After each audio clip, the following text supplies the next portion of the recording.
Should be going live. All right. I think we're live. We are live. All right. You're live. I saw it come up. The broadcast is live. Broadcast is live. All right. Thanks for tuning in today's episode of Outdoors Obsessions Talking Tines. We are honored today with Larry McCoy from Respect the Game TV. Um, this is a great show. Awesome time for me. I've been a fan of Larry McCoy's work and everything around it ever since the beginning. So for someone like me to sit here and actually like physically get to talk to him and enjoy everything going on with you guys, I am completely stoked. Um, I really hope you guys can't hear that dog in the background. Yeah, yeah. I was getting ready to say, well, you may have been watching. Your dog must not like the show because That dog, that dog, man, that dog. hey, it happens. We have one of those ourselves. But no, I appreciate you having us on, having me on, and you following along, and for the Respect the Game ride, we've got a great group of guys that I wouldn't want to do it with anyone else. We've all grown real close over the years, and that's really what the show's about. As a group of buddies going out hunting, regardless of where they're at, whether they're hunting together or not. You Right. know, the technologies these days, you can keep up with the Joneses and find out what's going on in your neck of the woods as well. Absolutely. Well, I mean, we just found out technology. Uh, Larry had to re-download or re-update his web browser just so we can get back on the game and do this. Yeah, That I is mean, super annoying. I didn't even know what Google Chrome. I was like, I think I have that on my computer. I think that's on there. I think that's Yeah, on so there. I had to do a quick update just so we could do this, but we got her going now. Right. Absolutely. All right. So why don't we go ahead and start off the show today? Larry, kind of tell everybody, you know, where you got your start, how you got it, and continue on from there, and who you are. Well, it's funny. Well, obviously, I'm Larry McCoy. Most people, in the industry call me Larry Mac. The I cut my teeth in the industry years ago, basically on the video production side, photography side, and that's one thing about all the RTG team members is, we pride ourselves on being photographers and putting some of that, that feeling behind every shot, every picture that we take. You guys may not feel it, but we Oh, I do. so, definitely feel it. I but definitely feel it. yeah, the production side of it was always intriguing to me. So me and my stepbrother started filming each other just for fun.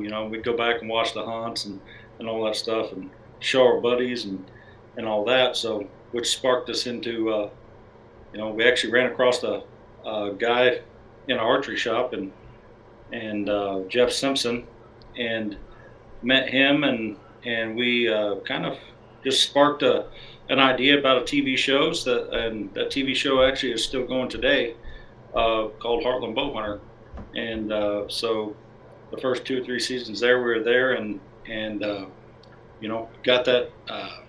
That's pretty much where I cut my teeth. Then I started freelance videoing for a lot of people in the industry, a lot of people that a lot of different shows, filming commercials, filming some music video stuff, and a lot of just really just doing whatever it would to make a dollar. Oh yeah. And so that's how I cut my teeth. And then Elite Archery was one of our first partners, that we had early on, and I just kind of stuck with them and parted ways with Heartland Bowhunter. All good. Those are all great guys over there. Sean, Mike, Ty, all those guys. Ty is actually my stepbrother, and he's still on Heartland Bowhunter. But so we all stayed in good touch with one another, and I parted ways and went with got to doing some freelance work with Elite Archery, and here we are. We started a show after that, and we're filming I think our 11th season, uh, and yeah, so we're just out having a ball, hunting, traveling.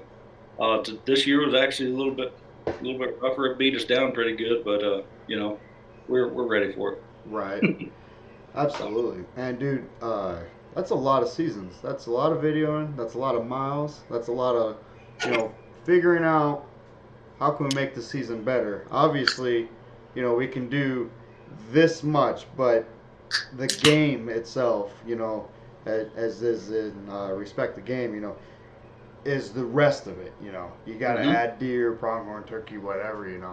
So Well, for yeah. you guys to pull some of the content that you have, man, is just freaking awesome. And I've always liked your style of going for the style of content that you do. It's straight to the point, um, Yep. and it's short and sweet. But it's very attentive. It keeps the suspense going, and for the amount that's there, it's like, wow, I really enjoyed watching all of that, and then you just start watching more. Before you know it, your legs are falling asleep, or you're sitting there watching a bunch of it, and it's awesome. It truly is. I was just watching your episode, your most recent episode the other day, um, where you took a deer out in Mexico, that Mm-hmm. white 10 point. Man, Yep. when anybody that hasn't seen that episode, so you need to go and watch it. But how long ago did you actually end up shooting that deer down in Mexico? That actually just happened. I believe it was in October of this year, and it yeah, that is definitely an episode someone wants to go watch. And if you guys could only see the raw footage Right. of that, because of I was down there with the small town hunting boys. I'm sure you're all familiar with them. And they're good friends of all of us here at Respect the Game as well. And so they invited me down on a trip again, and we were on a management hunt. Well, there's very few management 10 points, Yeah. that are down there that are of the age that they really want. He wants to take out of the herd down there. So I was nervous as all get out. He said, "Oh well, but there's a 10 point I saw this morning. We need to try to get him killed."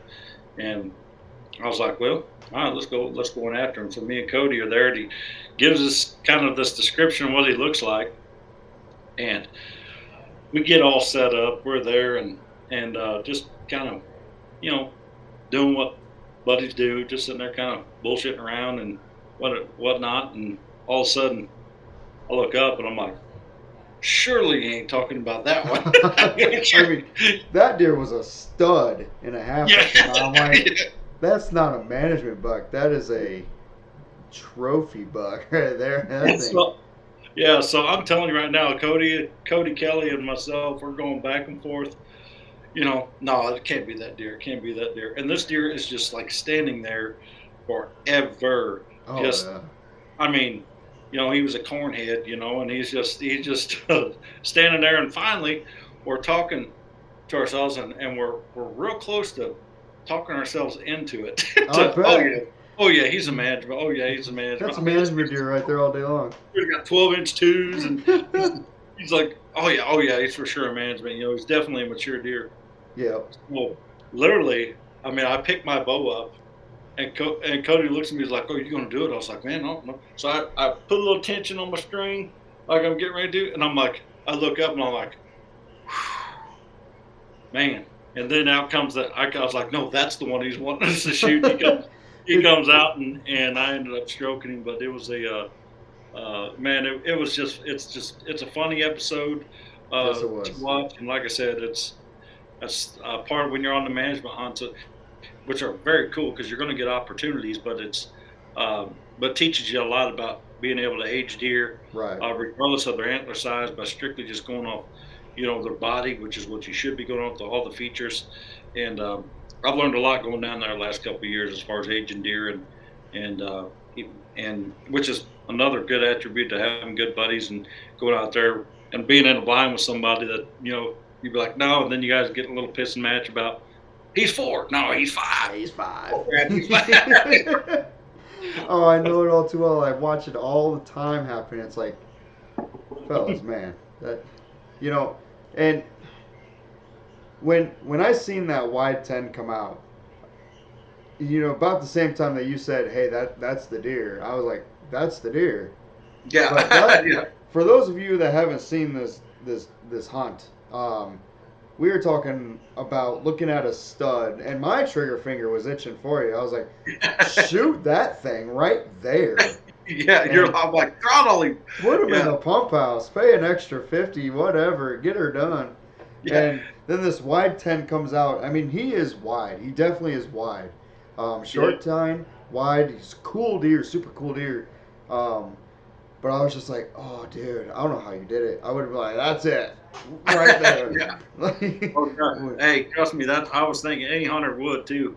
That was a son of a deer. It was, but that whole experience. So, like I said, going down there and number one, just seeing the number of deer and being able to learn where you're going. Because a lot of people think that we just film a TV show Right. and stuff. We just show up and kill a deer. Well, I'm telling you right now, it's not that way. No. I mean, I can't tell. I was in Mississippi for twice this year, probably for a total of almost 5 weeks. And those episodes will be coming up. They're going to be pretty awesome as well. Nice. But I mean, we hunted our butts off and just could not catch a break. Right. It was 100% bow hunting, but it's when you just don't give up. I mean, those you got that free evening or whatever to go out and hunt. I mean, Yep. they get in the tree, you ain't gonna kill them on the couch, and I did make a mistake in Mississippi that y'all are gonna have to watch on the show. That's for sure. Oh, I can't wait. I tell you what, like you said earlier, you said it best. You should see the raw footage. So like, Hmm. 100% you can probably do it. I know I can. We can make a show just off of the B-roll that we capture that we don't use.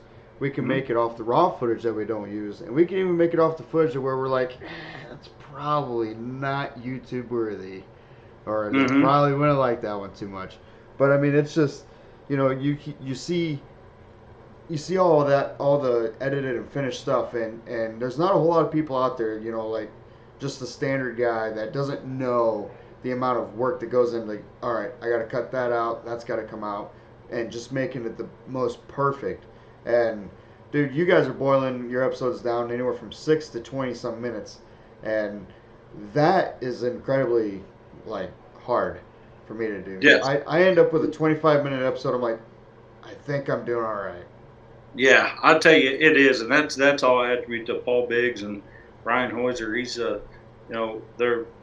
they're obviously you see them on the show as well, but Mm-hmm. there are a lot of the brains being able to get those episodes crunched down to where they're feasible. And that's the thing we do being on television, like on the Sportsman Channel. We've got time constraints. We have everything we have Yep. to try to stay within. So that's one reason why we don't. You're not going to see me or any of those guys, any of the RTG team out just talking in front of the camera, telling you what you're about ready to watch. Right. They're going to be documenting the conversations, the joking around. Right. We're going to try to, I mean, literally like it is in camp. I mean, we're not shooting these, scenes or whatever you want to call it. We're out there hunting and documenting the experience. Right. Michael Moore, good buddy of mine, he says, it doesn't matter if he is 4 or 5, the result is going to be the same for me. Throttle it. Hey, Cut her loose. I tell you what, that guy made an incredible pass on a deer this year that, like, I was sitting there waiting to hear the meh and then the stop. That dang dog. But it's just like he sent that to me and I'm like, wow. And he goes, dude, that was hard. So without giving out too many details and whatnot, but that deer was a stud and a half. But let's go with, what do you think so far to date is probably your most memorable, successful hunt that you have possibly done in the past however long you started? Why? Well, I like to decoy. I like to decoy deer. I like to hunt whitetails. Probably just about as good as anything, and bugle and elk, of course. But I went to Argentina. Not too well. It's been probably 3 or 4 years ago, and down to Patagonia and hunted some stag down there, free range, and that was a super. It was just an awesome experience, awesome hunt. We saw a lot of animals, and it was all about game planning. Mm-hmm. It was all about dealing with the elements, and it threw everything at us that we and so we had to actually go in there and really try to maneuver this property we'd never been on in different terrain. There Right. wasn't a tree over my waist hardly at all, I bet. and you're walking on pretty much volcano ash. Right. So it was just a really cool hunt that I'll always cherish because it was like I said, just and you can watch that episode on YouTube as well. But just it's just an awesome place. We went down with Algar safaris, and um, it was just the way the hunt transpired was absolutely awesome. For the ones that are watching and will be watching later, what's the name of that video on YouTube? Oh shoot, I can't remember. I think it's Algar stag, Argentina stag, something Argentine Algar Stag. stag maybe. There you go. I think so, something like that. Yeah. Something like that. Go on down. Look, Link oh, into I this. think the cover art's got a picture of me with a stag. There you go. Link in the description, boys. I'll put that down in the link. Follow these guys on YouTube and Instagram and Facebook and all that. But we'll put their main channel down in there so you guys can find it a little bit easier. Do a little click and whatnot and get going. Uh, Man, that's awesome. I've always, I've never even left the country, but I've always wanted to.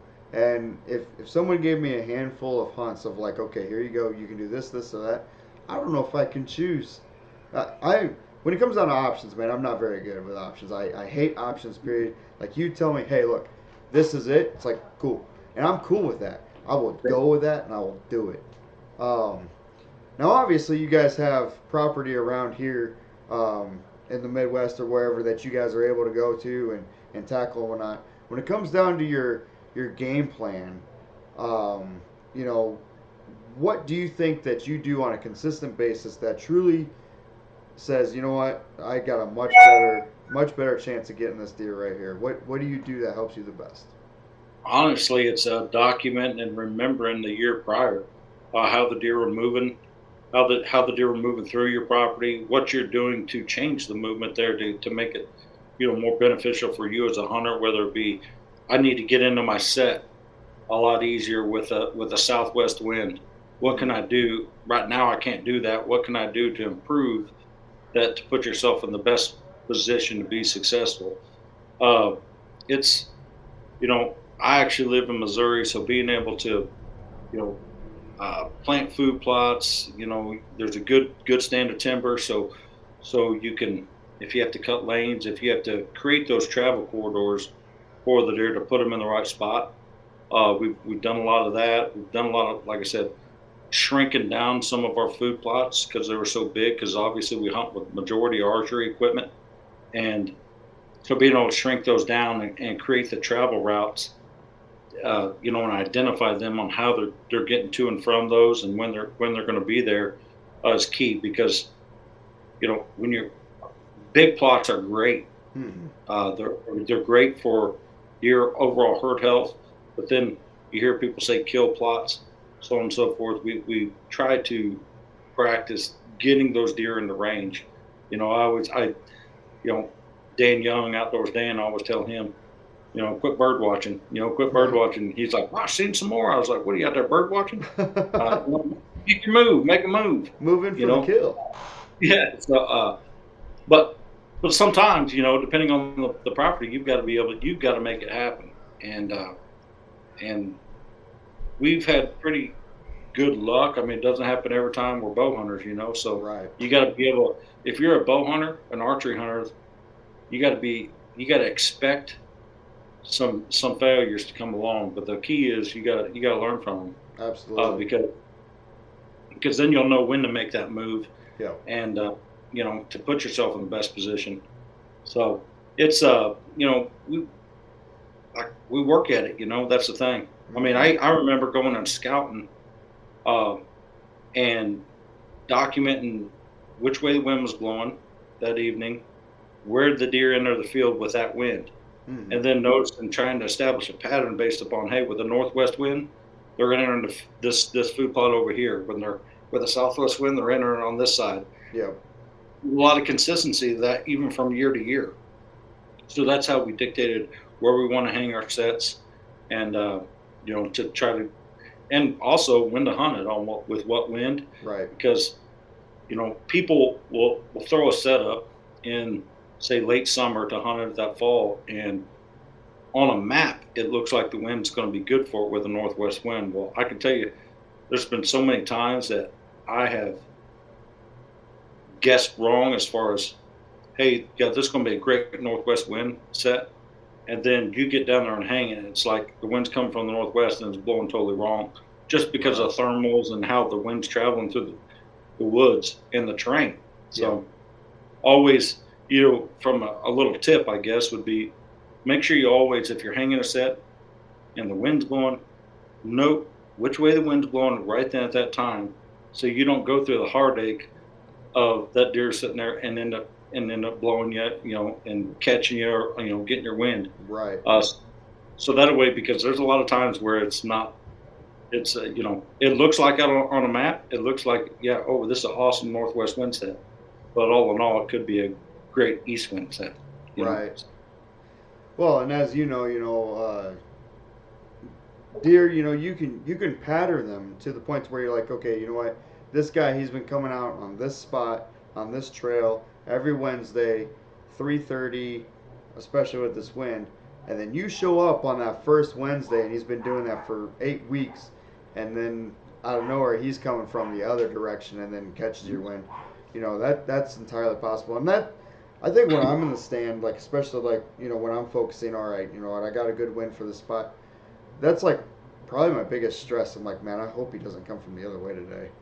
Like just out Yeah, of nowhere, decided to take a U-turn or somewhere and did something. But like, I think it's the fun of it too. You're sitting there. It's a hunt. If it was killing, everyone would do it. yeah, So, exactly. I had a guy tell me, I saw this same big deer, mm-hmm. consistently,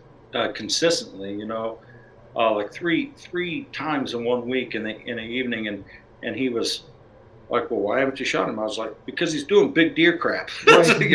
Because he's doing big deer crap. He's smarter than me. There's a reason he's, why he's big. he's not So, stupid, that's for sure. He hasn't yeah, slipped yet. When he so I does, guess I'll be there. That's I was right. like, come on, rub it in. All right, but When we were but yeah, when we were talking earlier about some out of country hunts or whatever, uh, Brandon Chase says elk for me. So Brandon is a really good friend of mine. He's actually on my team. So he actually shoots an elite.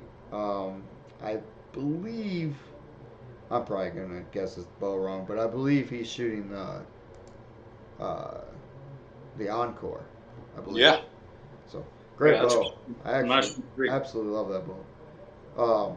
When it comes down to it's the Ritual 30. I knew I'd get it wrong, but Yeah. Paul Biggs, that Ritual 30 is Paul Biggs' baby. that Yeah, that thing yeah. is nice. Paul Biggs is watching right now. You said Ritual 30, and he's blushing. I guarantee you. He's all about that bow. Hey, they're nice, man. They are nice. When it comes down to your food plot strategy and whatnot, what's your go-to style food plot? Are you after when I say go-to style, are you after a fall plot, a winter plot? Are you after corn, beans? You after winter rye? What kind of stuff gets your fancy? Honestly, it depends on the property that I'm on. You got to know what's around you to Sure, know, because if I go plant, I do like, say, if I like standing beans, right? I like to leave beans standing, but yet all my neighbors are leaving beans. They got more property than me, and they're leaving beans. I probably don't want to do that, hmm just because the majority of the year are going to be on them. I want something on the neighbors anyway, because they've got more of that row crop. sure, So I might go to something I'm gonna get better longevity out of through the early, or late summer all the way through till this time of year, February. So I will plant a mix or a variety of a broadleaf brassicas type plant, a radish, daikon radish or turnip, mixed with say triticale, a little bit of clover, and maybe some, oats or something of that stature, because you're going to get a good stand that the deer can eat it down a little bit, and it's going to recoup, and it's also going to give them a lot of the carbohydrates and everything they need.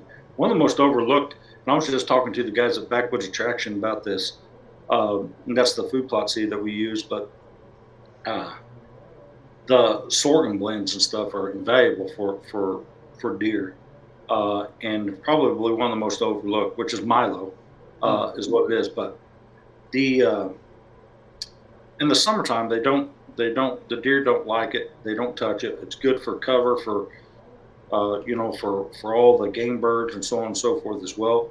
The deer will bed in it as it gets older, gets more mature. Hmm. It's a little bitter to them, so they don't eat it.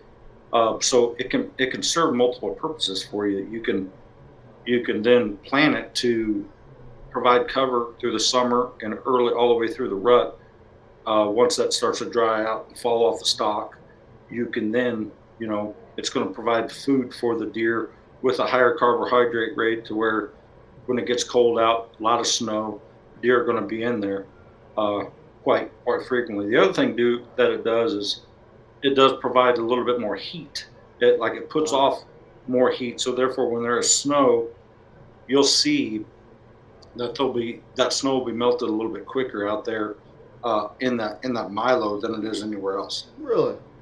Yep. I had no idea about that.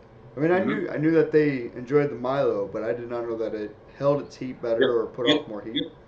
It does for sure, and we've constantly, seen that, especially if you live in the Midwest and you get them cold winters like that. It's imperative that the deer can get to the food, Right. and like while we're on food talk, was asked a question today actually by a gentleman on Facebook about turnips, talking about how my turnips got really big. Man, he was super proud of that. I was like, did you plant them for food or did you plant them just for soil compaction?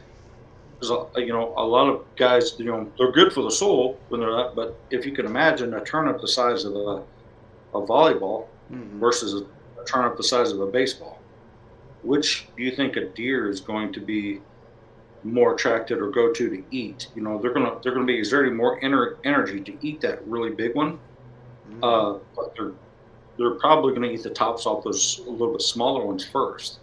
Uh, and I have found, now this is just my opinion, no expert by any means, but from what I've seen, that if you get a turnip about the size of a baseball, softball, Hmm. you're probably, the deer will probably hit them in the later part of the season. Those big turnips are awesome like that. They grow real big. They're cool because, you know, Right. anybody that eats a food plot, that's their trophy. They can hold that big one up, which is great. Exactly. But it's also, like I said, they're really great for soil compaction and being able to break that soil up and bring more nutrients and organic matter back into the dirt to where when you go back in and plant again, it's going to help that next year's crop, whatever you may plant in there. Sure. I never So, thought about that like that. yep. To be honest, I mean, Sorry, you know, that was like a Webster slash uh, encyclopedia freaking answer, but oh yeah, shit, hit us with more, man. I Like, need a drink after that one. hey, you're going to. I've never looked at it like that. You know, you and I and anybody else in the states or whatever, we're like bigger is better, right? Mhm. You you can give me a cheeseburger, that's cool, but you give me a bigger cheeseburger, that's bad. But Yeah. you're thinking about that, you're usually a little bit more tired after a bigger meal, and Mhm. or you've had to put more energy into that. So that makes a lot of sense. I'm gonna have to really pay attention to that. Um, I've got a couple brassica plots and whatnot that we hunt over down south, and I'm gonna have to pay attention to that. I'm gonna look at that. Yep. That's truly mind blowing, and that's learn something new every day, which I'm absolutely all about. Yeah. Because The thing about it though is like I said, the key to what to plant and that's kind of the next step. But it's really knowing around how much row crop, what you have. Figure out the farmers around you, their rotation, whether it's they're hmm planting beans this year, corn this year, uh, and that'll help you out as far as those annual plots, right, perennial plots, the clovers and stuff like that. They're always good. They're going to be good through the latter part of October, through mid to the latter part of October, and also depending on the winter, they'll hammer it in the wintertime as well. But just knowing the property around you is going to help you learn your property quicker. right. That's absolutely a fact, and that's something that I haven't totally grasped, but I'm definitely learning that, because and what you say has actual ground, like if there's corn all around me, why should I plant corn? Right. You're absolutely right. So Michael says another plus we have seen with sorghum and Milo is that they stand up in snow and don't get buried. So 100%. he's actually the one that talked me into. So I'm going to be doing an Egyptian wheat perimeter around one of the plots this year, and that's going to be a first for me and whatnot. And he did it earlier this year and whatnot, and he really kind of turned me into it. So I'm really looking forward to that, and really look forward to. As you know, in the Midwest, we get pounded with snow, Mm-hmm. and it doesn't matter. It doesn't seem to matter what time of year it is. We get pounded with it, and when we Mm-hmm. do, it's a lot, and it's wet, and it's heavy, and it's going to weigh stuff down. So with the Egyptian wheat holding up and actually guarding up that perimeter of the food plot and whatnot, they're not going to be falling out. I'm pretty pumped and excited for that. I'll tell you, Backwoods Attraction makes a product called Shield, and it has Egyptian wheat, sorghum, and Sudan in it both. And the key to that, those they call them barrier plots. Sure. Uh, and the key to that is building a strong foundation to the base of that, so they stand, so they can withstand all that snow, the wind, the cold weather, and because Egyptian wheat will come in thick in some Right. areas, and it's a great application to use also to neck deer down. Like I said, making those food plots smaller to make them Right. to where you can hunt with equipment. The other things that I do use that stuff for is uh, the shield is if I have a stand right on the edge of the food plot, Mm-hmm. like on the outer line of the food plot, not 5 yards in, where I can't create that kind of that shadowed where I mean ultimately I'd like to be 2 or 3 trees in, Sure. but I got to be on the edge of that. I'll plant that shield along the edge because it gets 8 to 14 foot tall. Right. So it does help allow cover, and then on the bigger plots I will plant little patches of that within the plot. Oh, And really? so your green plot, you'll have this. And what it does, it provides cover and breaks that plot up a little bit. And I've seen a lot more daylight movement in the plots Really? whenever I've done those. Yeah, on those bigger plots. As opposed to just having just a big old pool, you put a Yep. few in there. Huh? Yep. Break it up just a little bit with some of that tall stuff. Just it could be just an 8 foot by 8 foot circle Right. with that stuff. Just breaking it up a little bit, and it just provides, makes the deer feel a little safer. And then if most of the time a food plot may not have trees all the way around it, so you can Right. plant that as a barrier so people can't see your plots on the road, Right. so or whatever as well. And I'll lay a piece of plywood down when I plant it, and then let it germinate and come up, and then you can go in and pull that plywood there. So if you needed to hunt that with a south wind while that's up, you can pop a blind up right there and just snip out your holes because Oh yeah. cover right there. That way you don't have to worry about going in and knocking everything down. But that's that shield from Backwoods Attraction is a great blend. So that Egyptian wheat trick for a barrier plot, man, yeah, we've seen a lot of really good success in creating opportunities with that type of plot, that type of seed. Right. Yeah. No, I'm looking real. I'm looking forward to it, that's for sure. They're so I'm doing two of them, and the one is meant to just conceal an area because you can see the tower blind from the road very easily. I mean, obviously it's tower blind, but it's straight across flat land that you can see it, so you can see everything. So the deer we've noticed come out a little bit later, and then as we go through the year, that later becomes now it's nighttime. So Mm-hmm. there's another one in the back where my daughter actually shot her first buck at this year. Um, that one you can't really see too well, but if I can offer some more concealment, I'm pretty certain the deer activity there during the day at least is actually gonna go up, and that's what I'm hoping for, and obviously for her to be there ready to do it again, man. Yeah, that's Um, awesome.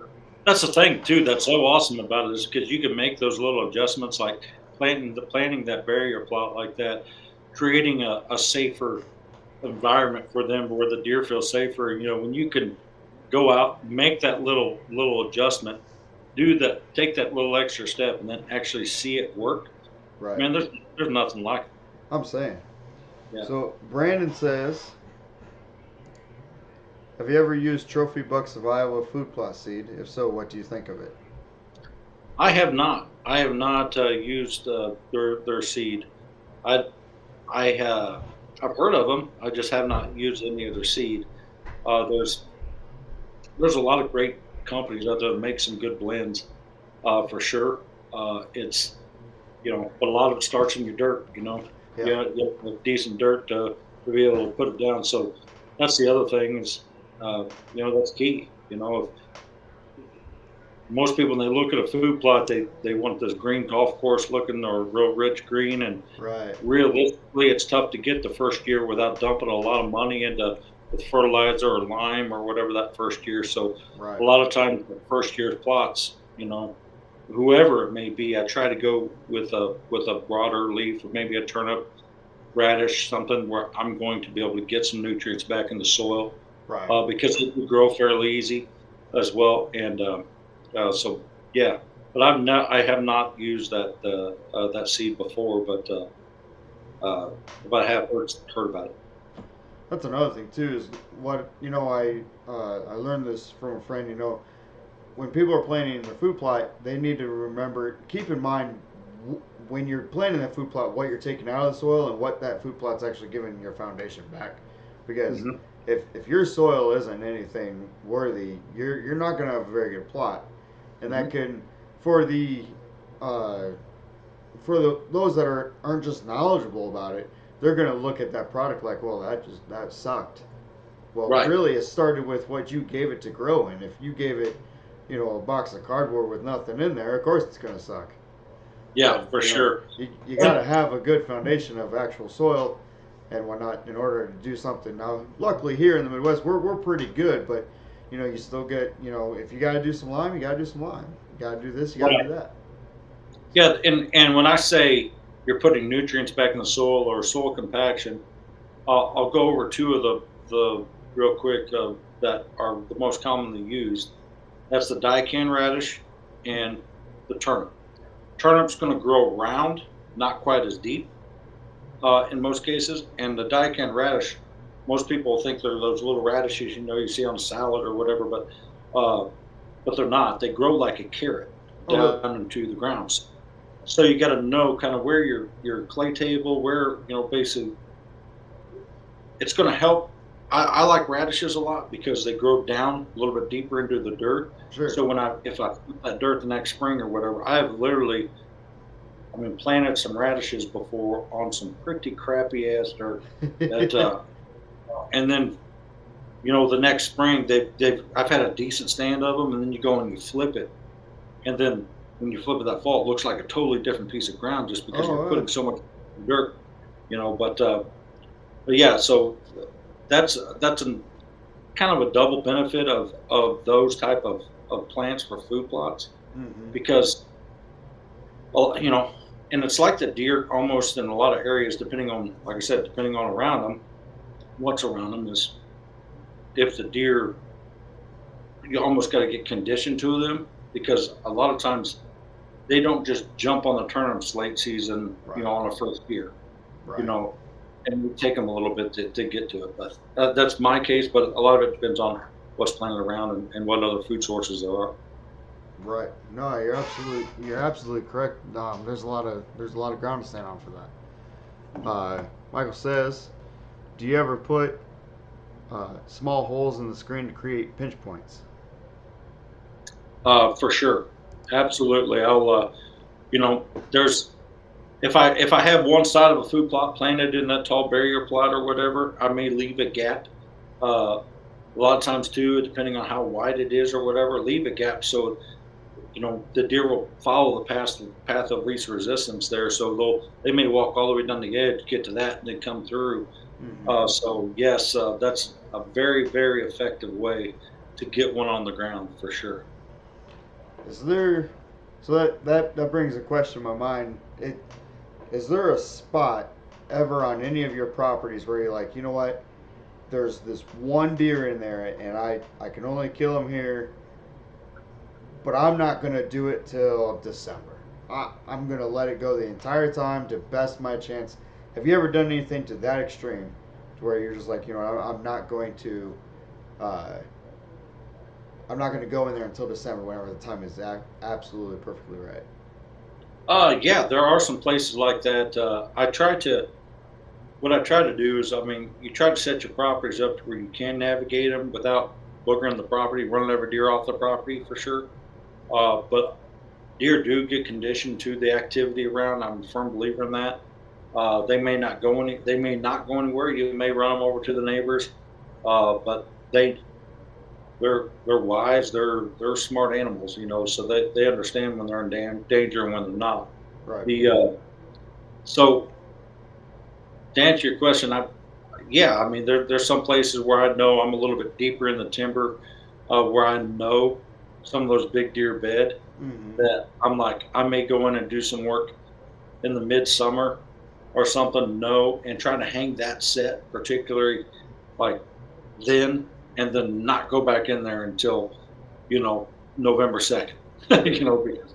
Because just know that there's going to be deer in that bedding area. Right.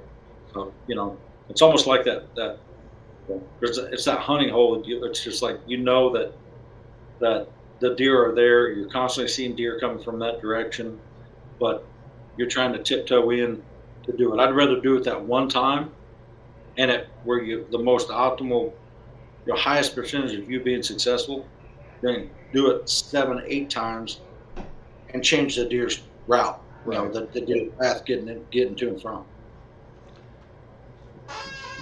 Brandon's poking jokes here. Says I Oh, need to good. upgrade my live room here. Yeah, as deer and turkey fan, you have a recliner and a lamp.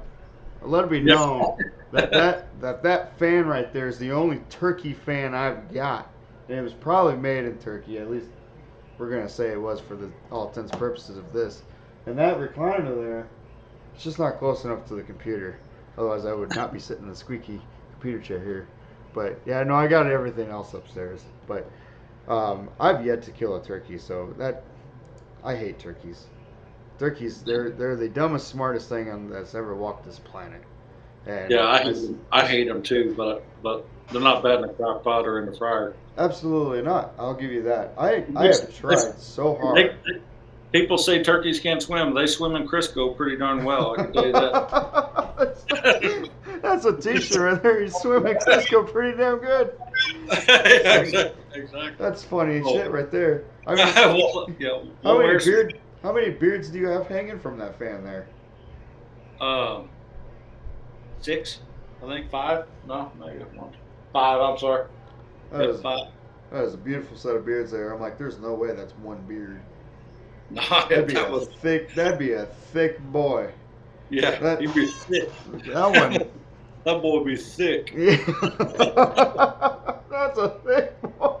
I'm, I would honestly love to say that on camera before I shoot a turkey, but we all know Yeah. that ain't gonna happen. I've been hunting turkey for 10 years, man. 10 years. And I've gotten a lot better, I truly have. I used to just call way too much. Like, they gobble, I gobble.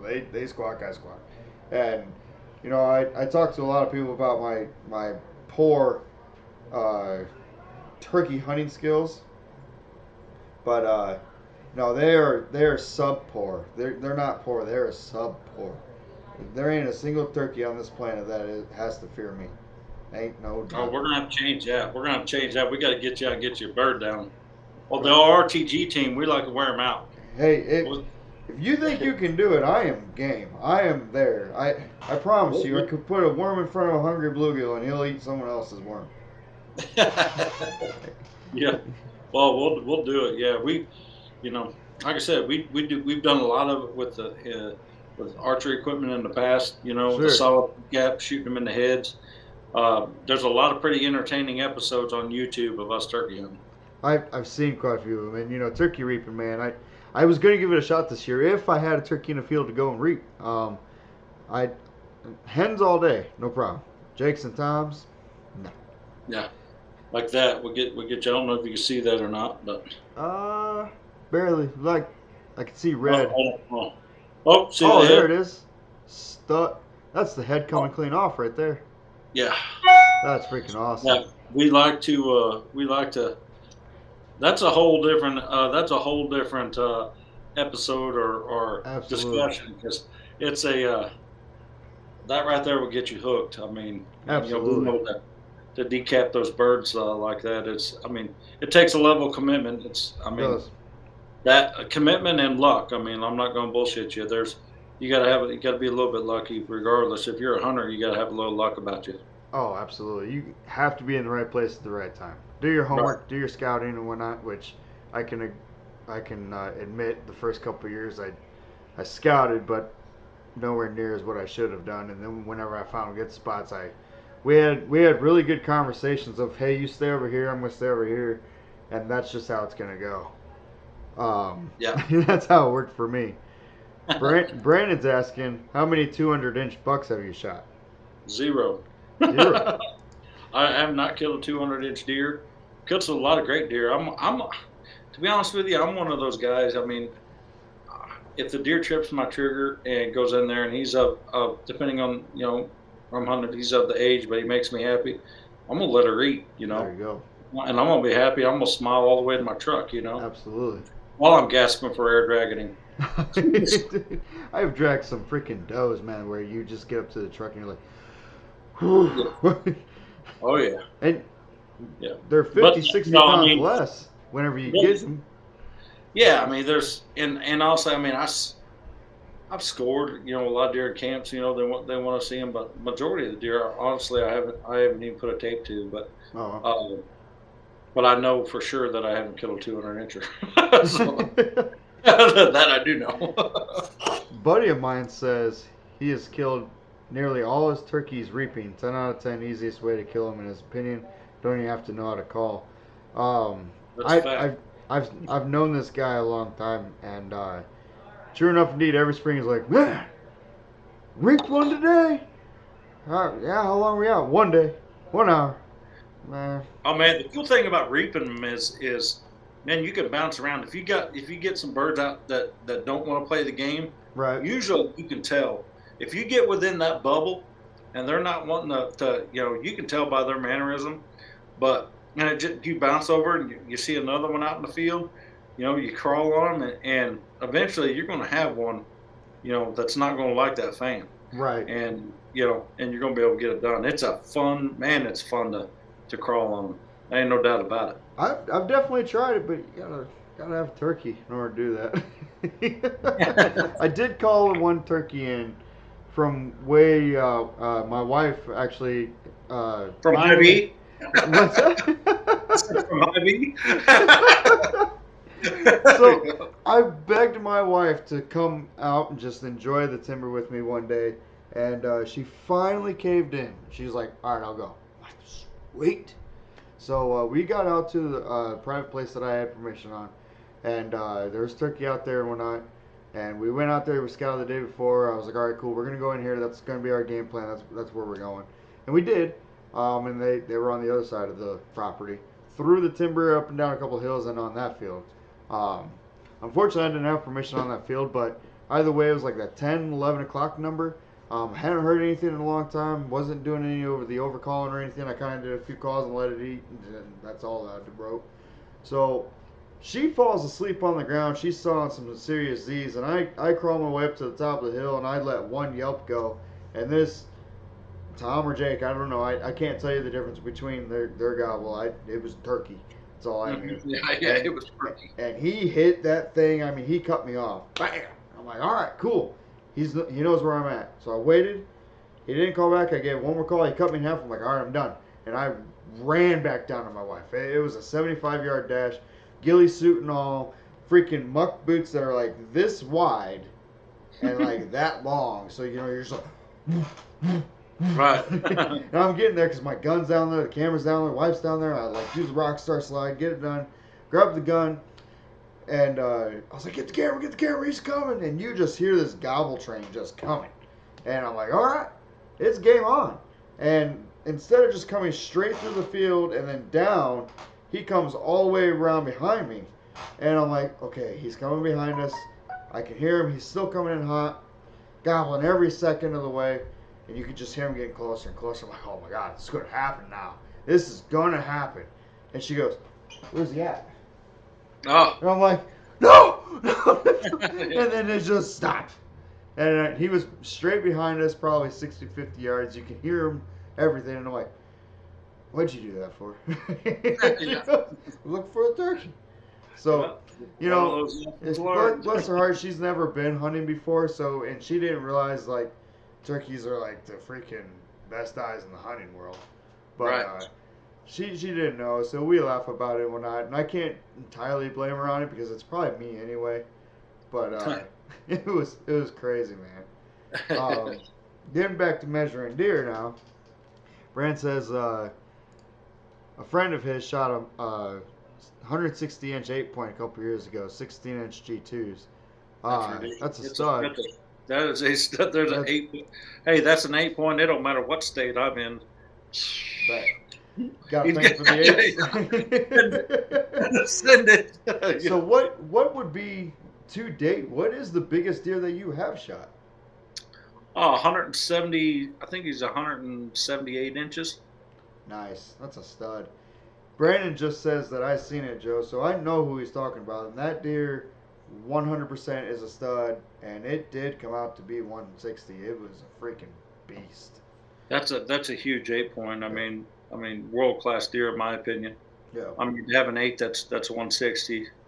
They just don't grow, and that's the thing too. I mean, a lot of people, when you talk about how big a deer is, whether it be in inches or what, you know, the reality of it is this. I mean, 90% of the deer walking out there are not going to grow to be 180 inches or 200 inches but there's a very small percentage of deer based upon what they're taking in, their Right. genetic makeup, everything that are going to reach, that have that potential in them to get that big. But they may top out at 150. They may, They might. as a 158 point, dude, that's a Right. stud. I'm gonna send it all Stud. back. I'm gonna send. Yeah, exactly. I'm Oh, letting yeah. it eat. Just like you said. I'm telling you right now.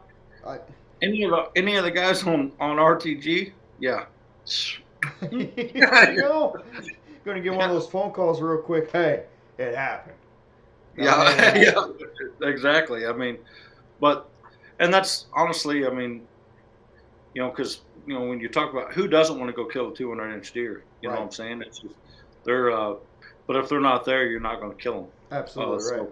So you got to do the next best thing, and that's hunt smart. Try to learn more about the deer on your property, what deer are there. Try to figure out the age structure, so you get to where from a herd standpoint you're taking the right deer, but Right. I try not to let that take away from the hunt either, Right. because it's easy to do with social media, all that. If you still got to have some enjoyment into it as far as Exactly. going out there, and if that's the biggest deer of your life, and you shoot them, you should not worry about it. You should not worry about what anybody has to say about it. All you got to do is pound that chest and be like, yeah, see what I just did? Be proud of it, man. Exactly. And because that's one thing I love about our team is we'll be the first one to high five you, comment on your post when we see that. If you're happy with it, we're happy with it. Yeah. I mean, that's how you grow as a hunter. Heck, my first deer, Dude. but at the time, I was happy with it. Right. I mean, I started off shooting 140, 150, 160 inch deer. Right. Yeah, but that was a different time though. But I'm just saying it's, be happy with it. Be happy with what you shoot. My daughter shot her first buck, her first deer, period. Her first buck this past youth season. Dude, her deer is like double the size of mine. I got a busted up little 5-point that my dog ate half the skull of. So it's literally just a skull cap hanging on the wall next to my other couple deer that I got up there that are full out skulls and whatnot. It was my fault. I was trying to train him how to find sheds and whatnot, and then it fell off the wall. So I slipped up to Menards, left the door wide open. He ran in, and the rest was history. But I tell you what, man, I got a deer, and a few of these guys, man, like they got phone calls that day, and it was a 400 incher in my opinion. I called this deer in. The neighbor got pictures of this deer where I had parked before I called it in. I rattled and rattled. He came flying across the hilltop. Dude, all I seen was antlers, and I'm like, oh, and it's coming my way. So I got up the bow and I can just let her go. And Yep. I shot him at 7 yards. He came up to these trees like 15 yards away, started kind of going away, then came straight at me. I'm like, oh boy, I didn't prepare for this shot. So I'm just Right. like bending, bending, bending. And finally, I'm like, I'm going to let down. I'm going to lose this deer. I had already shot at a buck that year. Complete miss, complete whiff, complete gone. And Mm-hmm. he had another 12 more yards on his than what I thought he did, which was that led up to me buying a rangefinder a couple years Yeah. later. But Yeah. I'm sitting there and finally this deer turned and gave me this shot, and I freaking let her eat. But dude, like I get so much enjoyment after seeing somebody successfully fill a tag, and it's it's so depressing to see him put something like that on social media because they'll turn around and be like, not the biggest deer in the woods. Man, don't even put it there then. Yeah. Okay, because you've already done like I'm smiling and then I read it, it's like, really? Yeah. And it's like, No, dude, you what are you why are you giving yourself excuses? You know, yeah. and I say it every day. Be happy with Fuck it. the Be happy. haters. You know. Yeah, yeah, Exactly. exactly. I Yeah, have be shot happy with some it. dogs, man, for deer. Some dogs. I've shot does that probably should have gone another year, and they probably didn't even make the first year. Because I Yeah. was there, I was in the stand, and I'm hungry.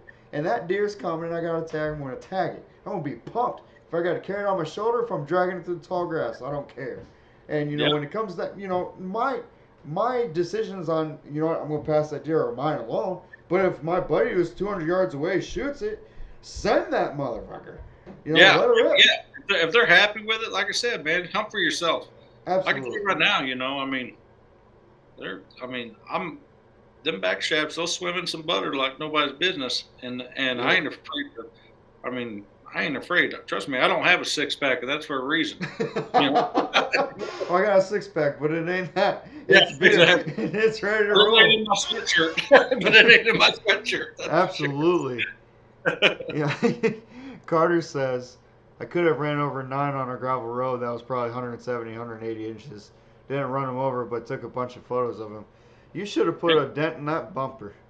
Yeah. Yeah. Brandon says, Well, the way I see it, I buy my tags with my money. I'm going to shoot what makes me happy, not what makes you happy. 100%. that's exactly right, buddy. Hey, that's a 100%. good way to look at it. The day that deer hunting became, a competition of, you know what, my neighbor's gonna shoot that, I'm gonna get upset. That's the day that you should just hang up your bow, 100%. Yeah. When you can't be happy for your neighbor or for your friend that is, they filled their tag and they did what was happy and they're happier than crap. Dude, honestly, the only reason why I didn't tackle my 8-year-old daughter is because she's 50 pounds. I would have broke her. Right. Right. Dude, we went full dirt to her in the blind whenever she shot it. Like I started crying, she's crying. I mean, it was Man, that's fantastic. what it's all about. That's Oh, it what it's all was. about. I just, and the fact that people get. I mean, here's the realistic thing is deer is a renewable resource. I mean, that's the Right. fact. You want to do the best. I mean, who doesn't want to grow, like I said, or kill a 200-inch deer, Right. but man, have fun doing it. I mean, Yeah.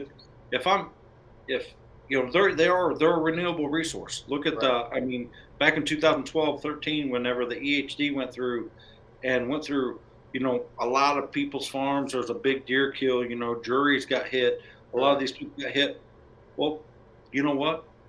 They've rebounded. They're going Right. back. They're a renewable resource. It takes time, but yeah, they're renewable. It doesn't take away the fact that you've got this time and money out there enjoying it, Right. the process, and then finally you're successful doing it. To have somebody, kick you in the balls over what deer you shot. Come on now, Right. that's bullshit. Just go That have fun and hunt for yourself. that's where you just sit back and So enjoy your deer sticks and your beer, and then they're like, man, that deer stick looks good. Yeah, you know what? You that's literally you what I said he do. was too small, so. But like Yeah, you, that's literally what, right. you know, exactly. I mean, that's literally what I do. I mean, my family, we eat a ton of deer meat, and Yep. I mean, and wouldn't have it any other way. We So, myself, so we got Brock here, really good friend of mine, and he'll tell you I've shot some dogs, and he'll tell you, I've made my focus different. But he says, "Yo, boys." So now, my goal is I want a 4.5-year-old deer. 4.5 plus is what I'm going after, and I say it every year. I'm going to go for that 140, 150, and then my buds are like, "Yeah, right. The first Q120 comes up, Joe's going to be tagged out." Probably. I yeah, won't be that guy. Because that 130, 120 class looks real good when he comes up. It's like, yeah. Yeah. it Sometimes happens. it's tough. Sometimes it's tough. That trigger finger gets muscle spasms every now and then. It's and like, it goes. And when it goes, it's like, yeah. Brock's If like, there's one this piece of hurts. advice that I've done is this: I've been don't when the deer's close, don't pick up your binoculars because it always makes you're like, God dang, he's got some mass. Like, he's got some damn somebody's got freaking 12-inch G2s get up there and he's like, Yep. Oh but man, I shot a. So every year I try to make the deer a little bit bigger on the wall. yeah, Just like, all right, I'm gonna go for a little bit of a bigger one. Just let's do that, or let's hold out. Let's pass these guys, and I've been doing that. Recently I've gotten a lot more discipline. Um, but it's funny when he says Joe's got to stop killing the 120s. So I killed I clean missed. Then the episode's on the channel. I clean missed a 160, 150 stud that a buddy of mine passed literally up the hill so I could shoot it. He goes, you know what? Joe's calling this deer in. It's coming to him. He passed this deer, and I missed. Complete whiff, right over his back. And 10 minutes later, I rattled in a 126 and a half, 13 point. Well, let me tell you what, that 126 and a half, 13 point ate the shit. He fell down on the spot. And yeah, you I was got the like, all right, repercussions. no, all right, that's a 10. Like, I seen four sides. He's got kickers everywhere that are, yates along, but you're right. And he's got mass all the way throughout. So the following year, same buddy of mine, he goes, if I pass it, you're going to shoot it, right? I'm like, yeah, no, I'll get it this time, buddy. Promise. So we go out to the property, and I'm sitting there, and this stud, a stud of a 117 steps out, but he looked 140 from where I was at. We're 40 yards out, and he's just standing out there all big and brawn, does everywhere, and I'm like, all right, he's not going to come any closer. And then the coyotes started going. Every deer in the field fled except him. I'm like, he's not going nowhere. Rip. And I let it eat. And I got up to him and I called everybody. I called Brock. I called Michael. I called everybody. I'm like, dude, big buck down. He's a stud. 150, 140. He's down. And, there was a lot of ground shrinkage. There was a lot. And I got up to that deer and I did one of those, like, that my deer? That's not my Yeah. deer. That's not my deer. And I follow the blood trail. That's my deer. But I still had a bunch of fun. I still love that deer. That You deer's don't hanging on see my them. wall proudly. And but I look at that deer every day and it's like, probably should have looked at that one a little bit better. But beautiful lake. It's there to remind you. Yes, exactly. I mean, he's super wide. I mean, you could take my first Pope and Young, that 126 and a half, and put him inside the rack of this wide 8 that I shot. But I mean, like, it was way out past the ears. It was way tall. I mean, I know this thing looks like this big, and it did from 40 yards. But when I got there, it was like doing this number.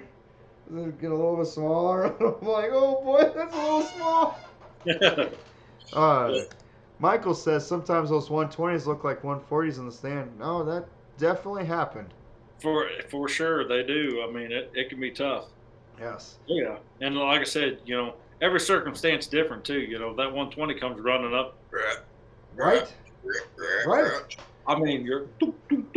It's like, It's out down on the ground. Oh, I better get there. Oh, I better shoot that. yeah, exactly. So I mean, it happens, but that's part of the excitement of it. Right. Brock says he thought his was 140s when he shot him. So Brock smoked a stud of an urban buck this year, and this non-typical he'll have to send you a picture of it. Go ahead and send him a private message, Brock. But this deer went like 172 Mm. stud. But I mean, it was he's tight. He's tight, but he's got mass all the way around, and he's got junk, and he's got everything. But I mean, it was a stud and a half. And he called me like it went like this: pull back, released, Joe, boom, and he's on the phone like he was out of breath. Dude, and I mean that's how we do it, man. Yeah. We all got our goals of what deer we want to. But moral, I mean, stepping back, moral of it is if you're gonna kick a dude in the balls for what deer he shot, like physical, like you should have passed that deer. He's too small. Like, bro, Yeah. eat Yeah. some deer shit, all right? Because that ain't right. Yeah. No But doubt. I, we'll get there. Hey, But you got to grow with it, right, and enjoy it. Make each year a little bit better, and know what just try to up your standards if you can every right. year, whatever. Just set a goal and go after it. And there's nothing wrong with going for that goal whatsoever. You want to do it, do it. Send it, son. That's right. I That's mean, exactly this year I did. Brock says it best. I just enjoy the hunt. You're absolutely right. I for mean, sure. so this year I actually did shoot a buck. He still lives. He'll have a funky rack next year because I got him in no man's zone. I don't know if you've ever shot a deer uphill, but that's Yeah. what I did. It was 8 to 10 feet like elevation, and he was like a 130s class, but his G2 is like twisted, man. It was super cool, and Heck that's yeah. that's why I ended up shooting him. I called him in twice, and whenever he hopped the fence the second time, it was game over, and we searched and searched for that deer, and then 8 hours later, in front of my buddy staying 2,000 yards away, he walking right on by, and he goes, "I don't know how you didn't spine that thing." I was like, "I don't know why he ain't dead," but he still lives to this day. I'll tell you right now, man. I have so much respect for deer and just animals in general. What they can endure, you know that is I've seen through all my freelancing years and stuff, seeing animals take it, with a broadhead and shots that look like, man, that should be a dead deer, and then next thing they show up on trail camera, you don't find them. Right. It's disheartening, but I can tell you they're the shittiest part about bow hunting, to be honest with you. But they're resilient. I mean, They are, if they have a will to live that like no other, and they'll do and it. yeah, and they'll do it They exactly. will do it. So Yeah, yeah. no, you're absolutely right, man. It's beyond impressive. So well, that Yeah. wraps it up for today, guys. We are at our hour marker here, actually just a little bit over. So everybody that has been watching the show today, thank you for joining. Uh, Everybody give Larry McCoy a big old round of applause. Make sure you go on over to Respect the Game TV, drop a like, go over to the YouTube channel, drop that subscribe. If anybody else has any other questions, now would be the time. We got T-1 minute, and we're gonna kick this one. Um, Larry, it was an absolute blast to have you on the show, man. I absolutely appreciate it. And like I said, I've been watching you a long time, and so dream come true for me. So thank you very much. Never thought I would ever have a show and ever even have you on. So I mean, that's awesome alone. So, but thank you again for joining us today. On Man, absolutely. It's been fun, and like I said, we can go on here and do it again another time. You just give me a shout. And like I said, we appreciate you, everybody from RTG. We appreciate all of our viewers and everybody. If they have questions about stuff, we welcome them to all of our social platforms. You're going to get one of us answer it. That's for sure. absolutely, So I just we just enjoy going out and doing what we do and being able to share that experience with everyone. that's awesome. So. All righty, well, you guys all take care. We're gonna cut her off right now.